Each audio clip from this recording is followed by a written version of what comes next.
આપણે બનાવીશું રતાળુની પેટીસ. તેના માટે મેં લીધું છે રતાળું 500 ગ્રામ, સિંધારું મીઠું, જીરું, તલ, આદુ મરચાંની પેસ્ટ, મરી પાવડર, મખાણા પાવડર, સિંગનો ભૂક્કો, સિંગોડાનો લોટ અને કોથમીર. હવે કુકરમાં નીચે કાટલો મૂકવાનો, અંદર 1.5 ગ્લાસ જેવું પાણી નાખી આવી જાળી મૂકી અને આ રતાળુને એમાં બાફી નાખીશું.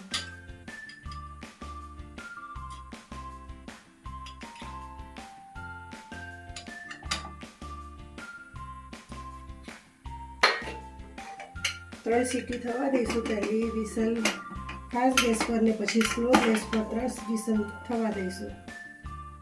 3 સીટી થઈ ગઈ છે. આપણે કુકર હવે ખોલી લેશું. બફાઈ ગયા છે, કાઢી લઈશું. રતાળુને ઠંડા થવા દઈશું. ઠંડા થાય પછી આગળની પ્રોસેસ કરીશું. રતાળું ઠરી ગયા છે. હવે એની છાલ કાઢી નાખીશું.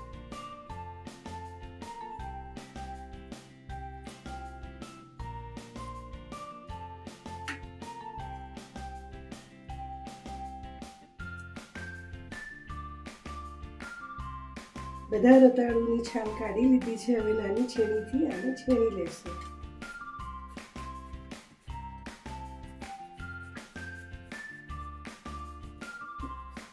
રતાળું છીણી લીધું છે. હવે તેમાં મરી પાવડર નાખીશું, 1 ચમચી જેવા તલ નાખીશું, શેકેલા જીરાનો પાવડર,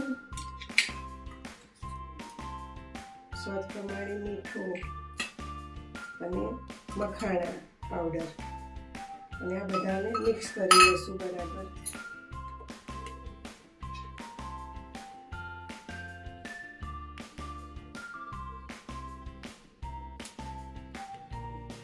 આ રીતનો માવો તૈયાર, લોટ જેવું તૈયાર કરી દેવાનું છે.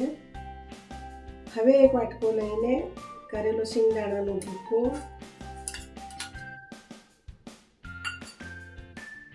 તલ, કોથમીર, થોડી આદુ મરચાંની પેસ્ટ, કરેલો રતાળુનો થોડો માવો, સહેજ મીઠું. હવે આનું સ્ટફિંગ તૈયાર કરી લઈશું, બધું મિક્સ કરીને.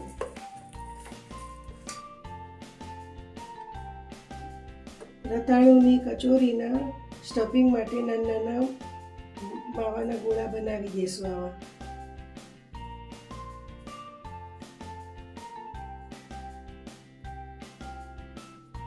અંદર ભરવા માટેનું સ્ટફિંગ તૈયાર કરી દઈશું. રતાળુના માવામાંથી લીંબુ જેવડા લુવા લઈ એનો પૂરી જેવો આકાર આપવાનો.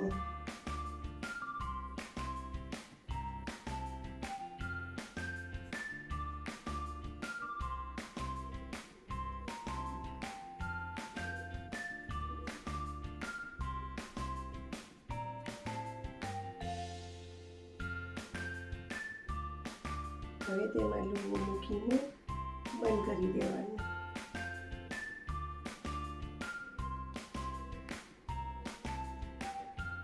ક્રેક ના રહે તે રીતે ગોળ કરી દેવાનું. કચોરીનો શેપ આપી દેવાનો. આ રીતે રતાળુની આ રીતે આપણે કચોરીનો શેપ આપી દીધો છે. હવે તેને સિંગોડાના લોટમાં ભેળવીને તળી લઈશું. ગેસ પર મેં તેલ ગરમ કરવા મૂકી દીધું છે. સિંગોડાના લોટમાં આ રીતે કોટિંગ ચારે બાજુથી કરી લેવાનું.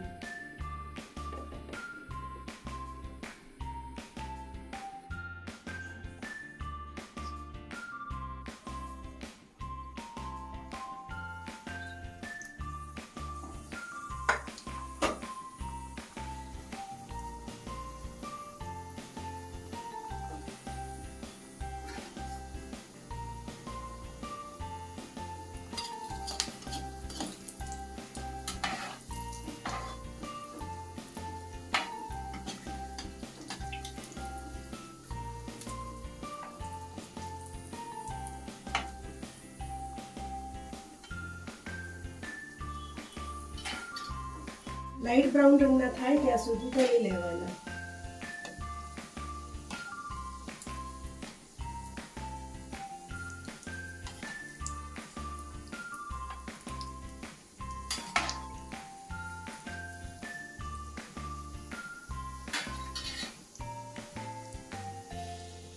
જો આવા થઈ જાય લાઈટ બ્રાઉન કલરના એટલે કાઢી લેવાના.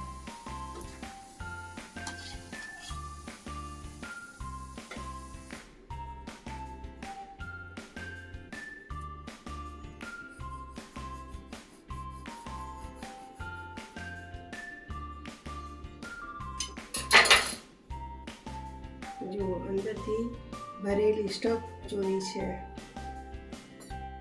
તૈયાર છે રતાળુની કચોરી. તેને મેં ફરાળી ચટણી સાથે સર્વ કરી છે.